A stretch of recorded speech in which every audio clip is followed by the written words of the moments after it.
Բարև ձեզ հարգելի հայրենագիտներ, ուրեմն մենք տվյալ պահին Սևակի տուն թանգարանում ենք եւ դա ունի այսօրվա իմաստով հատուկ նպատակ։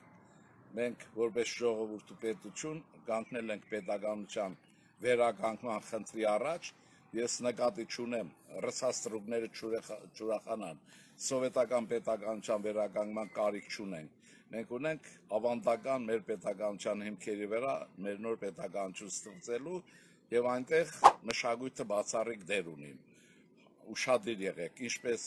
մեր մշակույթը հայկական, այնպես էլ համաշխարհային մշակույթը, բայց այդ մշակույթի մեջ նրա առանցքը որպես քրիստոնյա ժողովուրդ, որպես քրիստոնյա պետություն,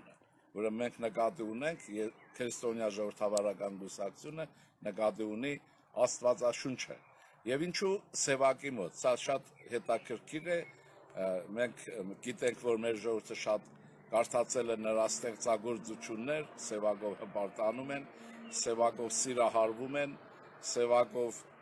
մեկ-մեկ իրարից բաժանվում են, հետո միանալու համար եւ անլռելի զանգակատուն, ցեղասպանություն, ող, նաեւ վերածնունդ եւ այլն, հազար մի բան։ Բայց ես կարծում եմ, որ այդ բոլորի մեջ կա առանցքային մի ուրեմն միտք, որը անտեսվում է կամ լավ չգիտակցվում, որը քրիստոնյա ժողովրդավարական կուսակցությունը վերադարձնում է դեպի ձեզ։ Եվ ես ասելու եմ հետևյալը։ Ուրեմն Սևակը ամեն ինչի մեջ, ամեն ինչից վեր, մշակութային վերելքի մեջ, ինչպես մեր, այնպես էլ համաշխարհային, հաշվում էր մի գիրք։ Եվ ես հիմա առաջարկում եմ գլխի ընկեք, ինչ գրքի մասին է խոսքը։ Ուրեմն Սևակն ասում է, որ եւ իր այս տուն թանգարանը վկա, որտեղ պատի վրա այդ խոսքերը դաջված են, կարծում եմ հավերժ եւ հայ իրականության մեջ դարերի բովանդակություն ունեն, դա Աստվածաշունչն է կամ Սուրբ Գիրքը, որը ուրեմն մեզ ուղեկցել է որպես մշակույթի ուղեցույց, հավատ եւ այլն, այս բոլորը մի կողմի վրա դնենք այս բարագայում։ Ինչ ասում Սևակը։ Ասում է նա, ով որ Աստվածաշունչը չի կարդացել ըստ էության, նա իրական իմաստով իսկական մտավորական մարդ չի կարող հաշվել։ Հենց ես առաջարկում եմ այստեղ բոլոր աթեիստներին, հակահայերին, մշակույթի առումով, ուրեմն հեթանոսներին եւ այլն, այն խառնիճաղանճ ամբողջը որ կա մեր մեջ, սրանց, ինչպես ասում են, աթոռներից պինդ վռնել, ես չեմ ասում դա, ասում է Սևակը, ասում է Սևակի փիլիսոփայական աշխարհայացքը։ Ուրեմն այդ հատվածը մենք Facebook-ում կդնենք, իմեջում, բայց բովանդակությունն ասեմ։ Նա ասում է, որ առանց Աստվածաշնչի չէր լինի համաշխարհային քրիստոնեական քաղաքակրթությունը, ես ավելացնում եմ փիլիսոփայությունը, որովհետև դրանից բխում է այդ միտքը, եւ օրինակներ է բերում համաշխարհային քաղաքակրթության եւ մշակույթի առումով, բայց միաժամանակ նա ասում է, որ ինչպես որ չէր լինի, ասենք, այս ինչը, այդ պարագայում չէր լինի Կոմիտաս, չէր լինի Արամ Խաչատրյան, ես ավելացնեմ, եթե չլներ Աստվածաշունչ, չէր լինի նաեւ Եղիշե Չարենց միանշանակ, չէր լինի Մարտիրոս Սարյան, դա վկայում է ինքը Պարուշ Սևակը, չէր լինի Պարուշ Սևակ, եւ այդ դեպքում կլիներ ուրիշ մի բան, կլնեինք չգիտեմ ինչ, եթե կլնեինք կամ էլ մի ամբողջ, որը դարերի հոշու մեջ կորել կորսվել էր։ Հիմա չերկարացնեմ, մենք այս նպատակով ձեզ զգուշացնելու համար առաջարկում ենք խառնակ այս ժամանակներում ունենալ ուղեցույց, որովհետև միշտ ուղեցույցն է, որ մարդուն դանում է դեպի ճանապարհ, այնպես ինչպես դուք գիտեք, քարավանները գիշերը անաբատներով քայլում են աստղերի ցույց տված ճանապարհով։ Այս պարագայում ուրեմն Սևակը եւ նրա ցույց տված աստղը, որ Աստվածաշունչն է ձեզ ցույց է տալիս, եթե ամուր կգրկեք Աստվածաշունչն իր բարոյականությամբ, իր ուրեմն ընկալումով, այնպես ինչպես հասկանում էր Սևակը, վստահ եղեք, որ դուք, ես կասկած չունեմ, կգաք քրիստոնյա ժողովրդավարական կուսակցության հետ համատեղ գործի, Հայաստանը պիտի վերականգնվի, վերակառուցվի եւ գնա դեպի աստվածային ազատությունը,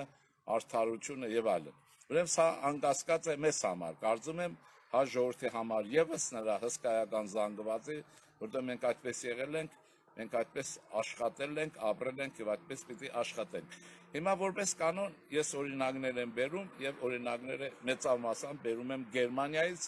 կամ գերմանական ժողովուրդներից։ Մի օր կբացատրեմ ինչի համար, բայց այսօր հիշեցնեմ հետեւյալը, որ բազմաթիվ անգամներ կրկնել եմ։ Սա ասում եմ հատուկ ուրեմն ռուսաստրուկները, քոցերը, քածերը ռուսների մասին է։ Այս Մոսկվայից, Պետերբուրգից ուրեմն չարցականքեք եւ չպատասխանեք, որովհետեւ ձեզ ուրեմն լսող չկա, տեսնող չկա եւ այլն, եւ չփաթաթեք ձեր մտքերը մեր վզերին։ Գերմանիայի օրինակը մեզ համար ուսանելի է, ռուսականը բացասական է ուսանելի, բայց գերմանականը դրական։ 1946 թվականին, ասեմ ձեզ, երբ Գերմանիան վերականգնման խնդիր ուներ եւ ծանրագույն վիճակ էր գտնվում, ծանրագույն վիճակում եւ անհայտ էր ճակատագիրը, այդ օրերին գերմանացիները իրար հանդիպելիս նույն հասն էին տալիս, լավ մեր վերջը ինչ է լինելու։ Հիմա դուք Գերմանիային նայում եք, տեսնում եք իրենց ոչ թե վերջը, այլ իրենց հավերժական ընթացքը։ Կարծում եմ մեր նույնն է, եթե մենք նույն իմաստության, նույն փորձը կրկնենք, որն է դա։ Ուրեմն 46-ին Ադենաուերը երբ կուսակցության ԿԴՄ ուրեմն համաժողով է կազմակերպում, ասում է մենք ունենք վերականգնման մի տարբերակ, բառացիորեն մի տարբերակ, որն է դա։ Եթե Գերմանիան ասում է կվերադառնա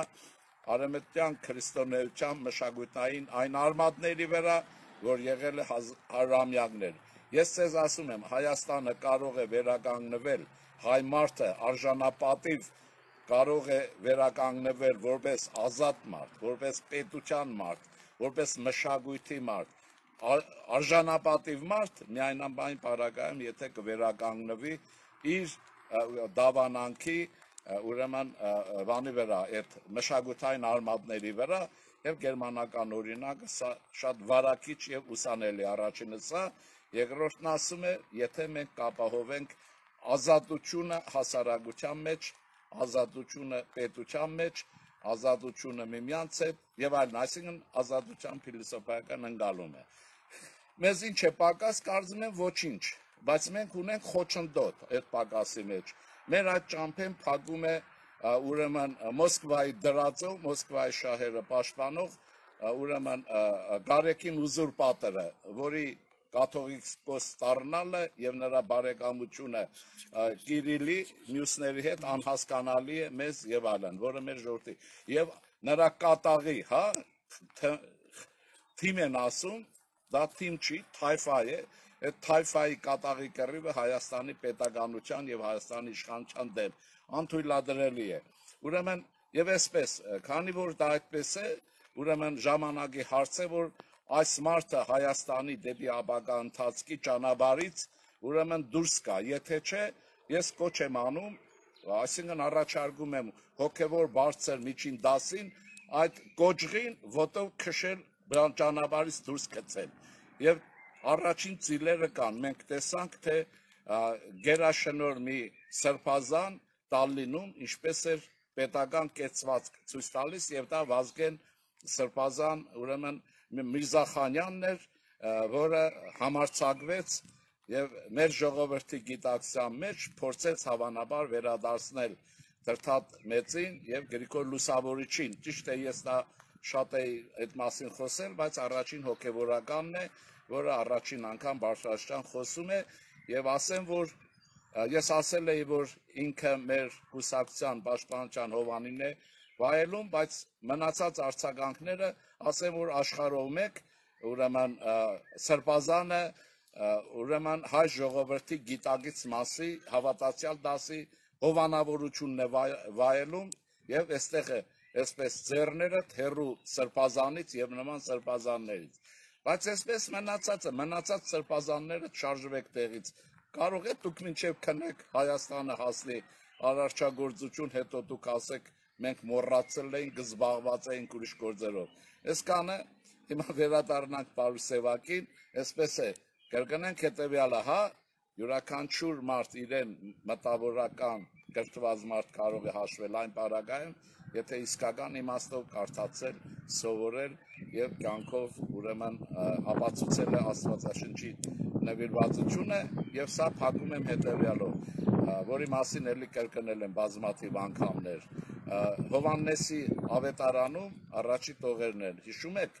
սկզբից բաններ բանը եւ բանն ասված էր, ուրեմն սա հիշեք, որ գրամոլությունը, մարքսիզմը, ռուսականությունը, բոլշևիզմը մեզ տանում են անեացում, անեացման ճանապարհին դուք տեսաք ռուսական ոճիրը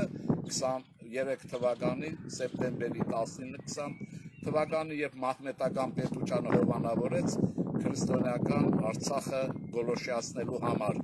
Նաև գոլոշիացնող հայ ստրուկներին էլ ձերբակալեց, ուղարկեց Բաքվի զնդաններ։ Սա նաև նրանց համար, ովքեր պատրաստ ծառայում են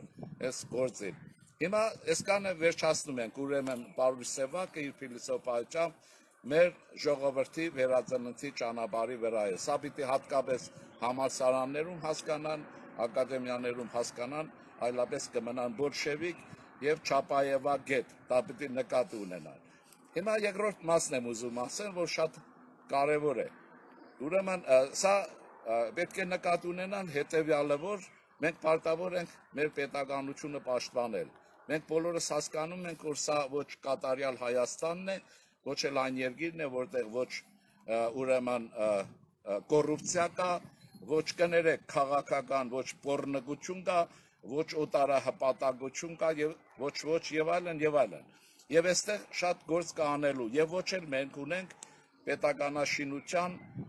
կատարյալ օրենսդրություն, դա էլ չունենք։ Հիմա հարցը թե 30 տարվա ընթացքում 40 այս Ղարաբաղյան կլանը ինչով է զբաղված եղել, եթե պետական հիմնարկների պաշտպանության վերաբերյալ համոզման օրենսդրություն չկա։ Սա նկատի ունեցեք, սա ահավոր բան է։ Եվ այս պետության իշխանության թուլությունը, թերությունը բոլորովին էլ հիմք չի, առիթ չի, որպեսի ուրեմն ինչ որ բանդաներ, հավանաբար կիրթ կամ անկիրթ պրովոկատորներ, իսկ դրանք որպես կանոն կյանքն ապացուցեց, որ ռուսական ուրեմն հյուսիսից ուղված մոնղոլ թաթարական, յակուտական մտածողությամբ հայկական բանդաներ են, որոնք գալիս են Հայաստան, պարզվում է առանց հայկական քաղաքակրթության, Հայաստանի Հանրապետության, առանց քաղաքացիության եւ մտնում ուրեմն իրենց ձևով վարվում են պետական հիմնարկներում, ինչպես ուզում են կամ փողոցում։ Ես Հայաստանի իշխանություններին առաջարկում եմ առաջինը ազգային ժողովին շատ շտապ վերանայել եւ հանձնան օրենսդրություն պատրաստել պետական հիմնարկների աշխատանքի կանոնավորության համար, եթե դրանք չկան։ Երկրորդը չինովնիկության որակը ստուգել,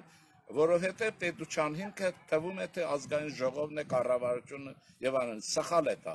Պետության ցանկացած պետության հիմքը տեղական ինքնակառավարման մարմիններն են եւ այդ մարմինները վարող ուրեմն անձնավորությունները, սրանց կրթական եւ այլ ցենզը պիտի բարձրացվի, բայց կրկնեմ, դա բոլորովին առիթ չի, որ անհայտ ցակումով, միայն հայկական, էթնիկական ցակումով ունեցողները ուրեմն համարձակվեն մտնեն ամենի պրովոկացիաներ անեն, գուցե արդար, գուցե անարդար, պետությունը վարկաբեկեն հենց տեղական ինքնակառավարման մարմիններում, այս փաստը նկատելի է եւ ասեմ այսպես, իշխանություններին առաջարկս է Ռուսաստանից եկած մեր հայրենակիցները, իսկ մենք բոլոր հայրենակիցների վերադարձը ողջունում ենք, ուրախանում ենք, եթե իրենք գալիս են հասկանալով, որտեղ ինչ եւ երկիրն ինչ խնդիրներ են, իսկ եթե ռուսական միտումով, ցարերի կողմից, այնպես ինչպես Թաթար Ռուբոն, իր մեծ ու փոքր մասշտաբներով ուղարկվում են հատուկ հանձնարարությամբ, իմ առաջարկն է, որ սրանց հետ վարվել այնպես, ինչպես Ռոսգվարդիան վարվում է Ռուսաստանում անկարգություն անեցողների հետ։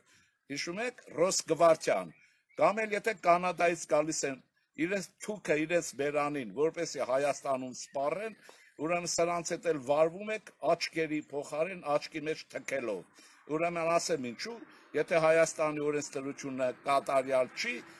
դա չի նշանակում որ ամեն մի քոսոտ ուրեմն անձնավորություն իրեն կարող իրավունք վերապահել, ուրեմն մտնել երկիր եւ ամեն ինչ անել։ Սա վերաբերում է նաեւ տեղացի քաղաքացիներին։ Սա նշանակում է, որ մենք բոլորս որպես հայ ժողովուրդ պիտի լինենք արժանապատիվ եւ աշխատենք լավ պետություն կայացնել։ Սա պարտադիր է, ինչի համար։ Ասեմ, որ այստեղ կա ինչպես օբյեկտիվ մաս, այնպես էլ սուբյեկտիվ։ Նման երկրներ, ինչպիսի մենք ենք, պատերազմից հյուծված, սահմաններն անկայուն, ներքին թշնամին չեկայի տեսքով, Ղարաբաղյան կլանով եւ այլնով երկիրը քանդող, կողոպուտի ենթարկված եւ այլն, բայց մի տոկուն ժողովրդով, որը համառորեն իր պետականությունը պահում է, նա ապրում է զարգացման հատուկ մի շրջան, որ քաղաքագիտությունից հայտնի է, դեմոկրատական տրանզիտ, կամ ուրեմն ժողովրդավարական փոխանցում, ժողովրդավարական տեղանցում, այդ անցումը պիտի լինի, դա իհարկե ժողովրդավարական կամ դեմոկրատական պետության ձև է, բայց դա մինչև վերջ հաստատված դեմոկրատիա չէ, ուրեմն հատուկ զգուշացնում եմ, դեմոկրատական տրանզիտ, այդ դեմոկրատական տրանզիտը այն պատմական շրջանն է, որ խելոք լավ կազմակերպված ժողովուրդներ հաջողությամբ անցում են, դատարում եւ զարգանում են, այստեղ նաեւ տապալվում են, նկատի ունեցեք, պետություններ, ժողովուրդներ, ժողովրդի խոսքով ասած կներեք վարի են գնում, Աստված չանի մենք այս ճանապարհը գնանք եւ մեր հայրենագիցներին առաջարկում եմ աշխարհով մեկ, առաջին հերթին բնական է Հայաստանի Հանրապետությունով, զգուշ եղեք դեմոկրատական տրանզիտի հետ եւ մենք յուրաքանչյուրիս պարտն է պետությունը պահել, անվտանգությունն ապահովել, որովհետեւ այդ պետությունից ապահովություն եւ այլ պահանջենք, այլապես դեմոկրատական տրանզիտը կարող է վատ վերջ ունենալ։ Ես իհարկե հակված չեմ, որ այդպես է լինելու, բայց այդ վտանգը կա, իսկ ազգային ժողովի պատգամավորներին, նրանք ովքեր պետականակերտ են, վերլուծական հատկապես ծառայություններին, ում որ ունենք, չունենք, լրատվության այն հատվածին, որը պետականության համար է աշխատում եւ ոչ Ղարաբաղյան կլանի քայքայիչ թշնամական աշխատանքն անում պետության դեմ հանրագիտարանները բացել, դա բավարար կլինի, նայել ինչ է, ուղղակի դանդաղ եմ ասում, դեմոկրատական տրանզիտ, կարդում եք, հասկանում եք եւ պետության հետ ուշադիր եք լինում, իսկ ազգային ժողովին առաջարկս է շատ արագ, եթե ստուգել թերություններ կան, օրենսդրական բազան լավացնել եւ պետության անվտանգությունն ապահովել բոլոր մակարդակներում, պարտադիր չի, որ պետության վրա հարձակվեն սահմաններից դուրս, դա շատ վտանգավոր է, եթե երկրի ներսից ամեն մի հայվան կարող է իրեն թույլ տալ եւ պետական իշխանության հիմքերը քայքայելու փորձ անել, իհարկե առիթ օգտագործելով, որ մանկապարտեզում կա շարք կա, դպրոցում չգիտեմ ինչ կա եւ այլն։ Եվ վերջինն ասեմ, բարեկամներ, վերջին շրջանում շատ բան փոխվել է, շրջաններում, ճանապարհներին եւ այլն։ Մի կուրացեք, ասեք նաեւ լավ է, ինչու չեք ասում, որ լավ բան է լինում։ Այդ դեպքում վախենում եք ժողովրդի տրամադրությունը կփոխվի, այնպես որ սրանք հարցեր են եւ դեմոկրատական տրանզիտը պիտի մենք հասկանանք, իմանանք եւ այլն։ Եվ վերջինը։ Ուրեմն երկարեց, բայց ասեմ։ Ես ասեմ, որ այդ համաշխարհային հանրությունը հաղթանակի օրը նշում է ուրեմն մայիսի 8-ին Գերմանիան անձնատվության է հանձնվել անվերապահ կապիտուլյացիայի է ենթարկվել 1945 թվականի ուրեմն մայիսի 8-ին մայիսի 9-ը սովետական ռուսական ֆոկուս է եւ առաջարկս է այդ ֆոկուսը վերջացնել հայ պատմաբաններին պետաբերանները ջուր եք առել դուք չգիտեք որ մայիսի 9-ին չի եղել ուրեմն այդ բոլոր ռուսական սարքած բաները եթե գիտեք չեք ասում սրիկաներ եք ուրեմն եթե գիտեք սրիկաներ նրանք են ովքեր գիտեն չեն ասում կներեք չեմ վիրավորում բայց եթե չգիտեք տգետներ եք մեր հանրություն իրավունք ունի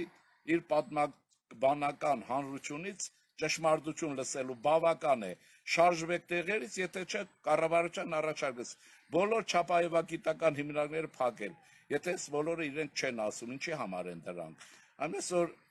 ուրեմն իսկ դա մեր հայրենական պատերազմն է թե չէ անշուշտ մեր հայրենական պատերազմը չի դա Ռուսաստանի հայրենական պատերազմն է նկատի ունեմ ուրեմն մայիսի 9-ը որ նշում են իրենք դա իրենց հայրենական պատերազմն է որտեղ մեզ զորակոչել են բանակ 600,000-ից ավելի հայ է մասնակցել 300,000-ը զոհ է գնացել այդ պատերազմին ինչպես նաև իմ ասենք պապիկը մյուսների բարեկամ եւ այլն հորեղբայր եւ այլն ինչ որ կա գիտեք ընտանիք չկա որ զոհ տված չլինի եթե մենք այդպիսի նախաձեռնությամբ զոհվեինք մեր հայրենիքի համար մենք ոչ թե կզոհվեինք այլ ծովից ծով Հայաստան գունենայինք։ Բլեֆներ պետք չեն եւ մենք մեր շահը պիտի հասկանանք։ Դա Ռուսաստանի հայրենական պատերազմն է, իսկ երկրորդը մենք ներքաշվել ենք այդ պատերազմի մեջ, որտեղ կայսրության թշնամի կայսրության տարածքում ենք ապրել, որովհետեւ այդ կայսրությունը 21 թվականին Նախիջևանը եւ Արցախը վերցրել եւ նվիրել էր Ադրբեջանի չկայացած պետությանը։ Հիմա դա մեր բարեկամն է, թե չէ։ Եթե այդ պատերազմը լիներ հայերի հայրենական պատերազմը, Արցախը մի գիշերում ուրեմն Վալոդի բջերը չէին հանձնի Ադրբեջանի Աբշերոնի եզին։ Ստեսություն ձեզ, ողջ մնացեք, հասկացեք ձեր ազգային շահը եւ ուրեմն մտածեք, շատ մտածեք եւ Աստվածաշունչ կարդացեք, որ բարի սևակին հասնեք։ Իհարկե չեք հասնի, բայց կմոտենաք։ Ոչ մեկս չենք հասնի, բայց մոտենալ կարող եք յուրաքանչյուրս այնքան, որքան ի վիճակի ենք։ Առայժմ ստեսություն ձեզ, ստեսություն նաեւ բարի սևակին, որ հանճարեղ ստեղծագործության հետ թողել է նաեւ հանճարեղ ժառանգություն հրապարակախոսական։ Այսքան, գնացինք առաջ։